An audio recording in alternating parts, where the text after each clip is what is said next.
morning on this Thursday, September 11th. I'm Hazel Sanchez. And I'm Dan Manarino, and it's hard to imagine it was 24 years ago today. Our city, our country, the world as we knew it changed forever. Yeah, and this morning, as we do every year on this day, we remember and honor the nearly 3,000 people who lost their lives on September 11th, 2001, as well as those still dealing with the everlasting impact more than 2 decades later. Let's take a live look right now at the 9/11 Memorial in Lower Manhattan. Mayor Eric Adams right there arriving. Behind him is former Mayor Michael Bloomberg, who took over right after September 11th. Families of the victims have once again gathered to read aloud the names of their lost loved ones. The annual commemoration ceremony also including 6 moments of silence acknowledging when the World Trade Center towers were struck, when they fell, the attack on the Pentagon, and the crash of Flight 93 in Shanksville, Pennsylvania. Now, some people today who are attending, as you see right there, with some of the dignitaries, including Governors Kathy Hochul, Phil Murphy from New Jersey, former Governor Andrew Cuomo, who is now a mayoral candidate, former New York City Mayor Rudy Giuliani, and as you just saw right there, former Mayor Michael Bloomberg and Mayor Eric Adams. Now let's have another live look at Long Island, where people are gathering this morning for a sunrise service at Point Lookout to honor the victims. It's a spot where many Long Islanders saw the events on that morning play out from afar, seeing the smoke billowing from the World Trade Centers. It has since become a place of quiet reflection, where a ceremony is held every year to remember those lost on that day, along with those who died later from 9/11 related illnesses. Thousands attend not only to remember, but to continue to show the strength and resiliency of the city and communities nearby. Meanwhile, President Donald Trump is staying in Washington, D.C. this morning, attending the ceremony at the Pentagon in Arlington, Virginia, with the First Lady. That event honoring the 184 service members and civilian workers that were killed there. He will then fly here to New York City to attend the Yankees game tonight. And a ceremony will be held in Shanksville, Pennsylvania, remembering the passengers of Flight 93 with moments of silence and the reading of the names. That service will be attended by Veteran Affairs Secretary Doug Collins. Today's 9/11 events will once again end with the tribute in light, when the skyline of Lower Manhattan is lit up with 2 shining columns of blue light. Those dramatic beams honoring those killed and those who worked to save so many in 2001, and showing we will never forget. The lights will reach up to 4 miles into the night sky and are visible from as far as 60 miles away. So one of the names inscribed on the memorial is one of Pix 11's very own. That's right. Steve Jacobson was an engineer and a 22-year veteran of Pix 11. He was running our station's transmitter atop the World Trade Center like he always did when the planes hit. He is survived by his wife and his 2 daughters. We will always remember Steve's dedication, his sacrifice, and his service. And at 8:34, everybody, it was a day that went down like 24 years ago. 3,000 people were killed in the 9/11 terror attacks. Thousands more were injured. Yeah, Pix 11's Kalorama is live at the World Trade Center site with Mark Eisen, one of the survivors of that fateful day. Kala, good morning. Good morning to you. We are just moments away from starting this ceremony with the first moment of silence at 8:46 this morning. Mark knows the ceremony well. He is a docent. He joins me now live. As we're just discussing, you gave me chills with your story, talking about how the image of the first tower being hit was just steps away from your work. Yes. Tell it. Yes, I was working 4 blocks away, and the hijacked Flight 11 was going south, coming from the north. Going south, hit the north side of the North Tower. My building is on the north side of the North Tower. So at 8:46, when hijacked Flight 11 hit between the 93rd and 99th floor, my office actually shook. I ran to the window, and I'm looking right at the building where hijacked Flight 11 hit, and I see a hole, and everything is pushed in. So I thought there was an explosion, but everything is pushed in, not pushed out.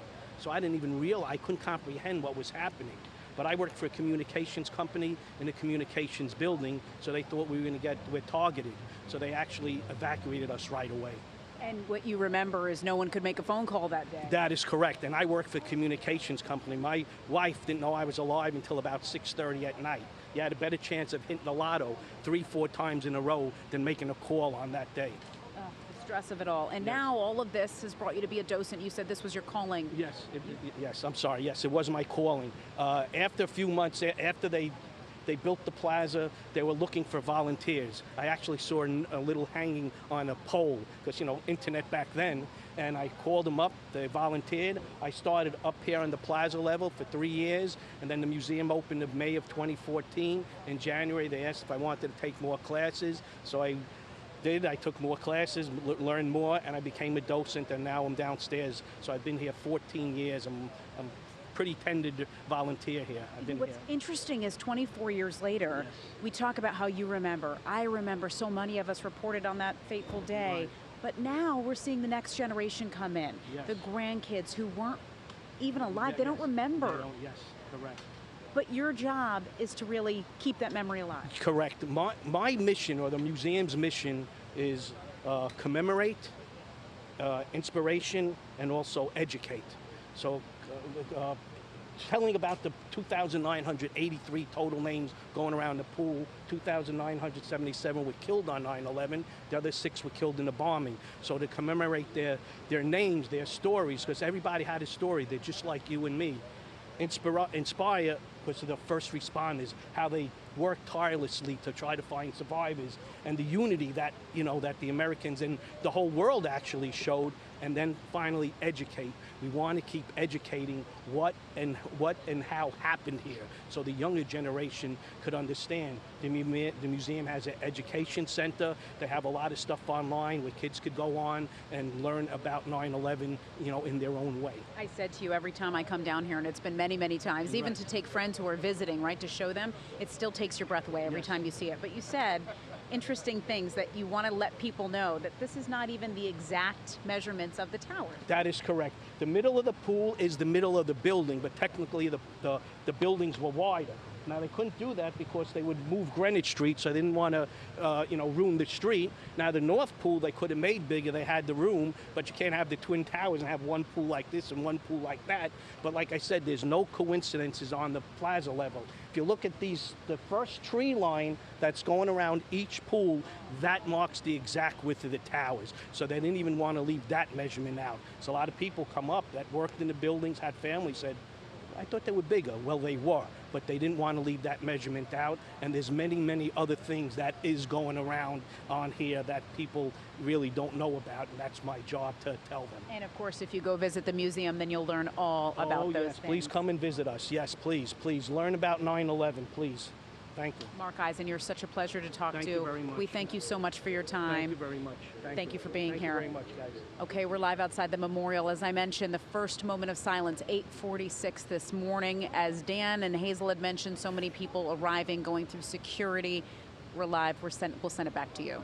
Yes, thank you, Cal. A very powerful interview right there. And as we heard from the police commissioner earlier, security no doubt tight in Lower Manhattan and around the city. And also, Vice President J.D. Vance was supposed to attend in Lower Manhattan today, the ceremony. Somebody from the White House always does. He is now going to visit Charlie Kirk's family. Just a day after Charlie Kirk was shot and killed. Yeah. So President Trump will be here later today attending that Yankee game in the Bronx. Yeah, President Trump will be attending, instead of being here in New York this morning, he will be attending a ceremony, a 9/11 ceremony at the Pentagon this morning. Let's take another live look right now in Lower Manhattan. Do we have any of those images? As you can see, the ceremony about to begin. We always wait for the NYPD pipes and drums to begin.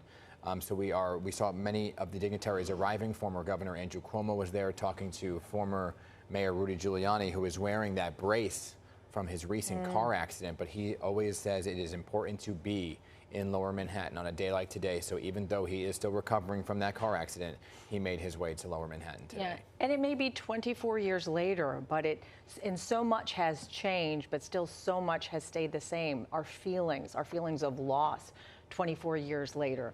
And many of us still remember exactly where they were on this day. I remember it was primary day, and I was assigned to cover the primaries that day, but woke up to this horrible tragedy. The skies were clear blue skies, just like they are today, and it just really brings back all of those memories, the feelings that you had that day, and the days following. the families that were rushing as close as they could get to the scene, looking for loved ones. There were scenes at the Javits Center. I remember being at that scene where families were so desperate, even days, weeks later, still looking for their loved ones who had perished in the World Trade Center towers. We could see so many of those dignitaries that have arrived. Governor Phil Murphy from New Jersey and his First Lady Tammy Murphy were there. The FBI director was there in attendance today, Kash Patel. And yeah, I mean, that gentleman that Calla was talking to really summed it up, because so many folks had loved ones in New York City. My mother was working in New York City, but to get a phone call from your loved one was near impossible. Right, and we didn't get in touch with her until much later in the day, and so many folks around this area just trying to get in touch with their loved ones who may not have been in the towers themselves, but maybe worked in Lower Manhattan or in Manhattan as a whole. You couldn't get out of the city; they froze all the bridges and tunnels. Right, so it is a day that so many will continue to remember and never forget. And those folks on Point Lookout, Long Island, have gathered there for 24 years as well. And this is the moment that we listen in.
So proudly we hailed at the twilight's last gleam, whose broad stripes and bright stars